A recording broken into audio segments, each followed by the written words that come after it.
അതീവ ഗുരുതര സ്ഥിതിയാണ് ഇരു സേനാ വിഭാഗങ്ങൾ തമ്മിലെ തർക്കത്തെ തുടർന്ന് ശബരിമലയിൽ സൃഷ്ടിക്കപ്പെട്ടിരിക്കുന്നത്.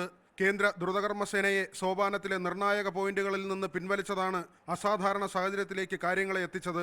സംസ്ഥാന പോലീസിലെ ചീഫ് സെക്യൂരിറ്റി കോർഡിനേറ്റർ നിതിൻ അഗർവാളിന്റെ നിർദ്ദേശപ്രകാരം അതീവ സുരക്ഷാ മേഖലകളായ 9 പോയിന്റുകളിൽ നിന്ന് RIFനെ മാറ്റി. നടപടിക്കെതിരെ കേന്ദ്ര ആഭ്യന്തര മന്ത്രാലയത്തിന് പരാതി നൽകുമെന്ന് RIF deputy commandant Madhuji Nair news 18നോട് പറഞ്ഞു.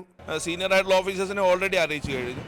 കേന്ദ്ര ആഭ്യന്തര മന്ത്രാലയത്തെ കാര്യം അറിയിക്കും. കാരണം എന്ന് പറഞ്ഞാൽ ഇതൊരു നമ്മൾ ഈ പൂർണ്ണമായ ഒരു സുരക്ഷ നമ്മൾ ഏതെങ്കിലും ഒരു ഭാഗത്തിൽ കൊടുക്കണം എന്ന് തീരുമാനിക്കുമ്പോൾ ആ സുരക്ഷയ്ക്ക് വേണ്ട കാര്യങ്ങളെല്ലാം നമ്മൾ ചെയ്യണം. കാര്യക്ഷമത പരിശോധിച്ച് തീരുമാനമെടുക്കണം.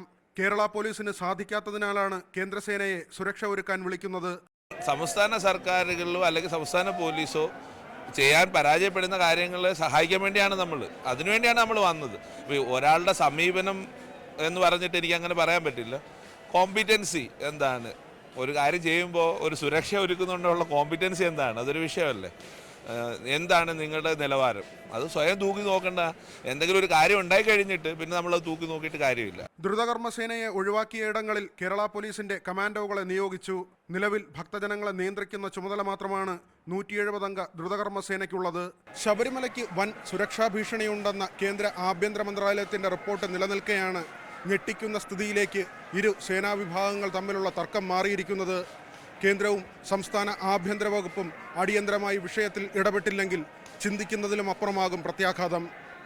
ടിങ്കു രാജശേഖരനൊപ്പം VV വിനോദ്, ന്യൂസ് 18 സന്നിധാനം.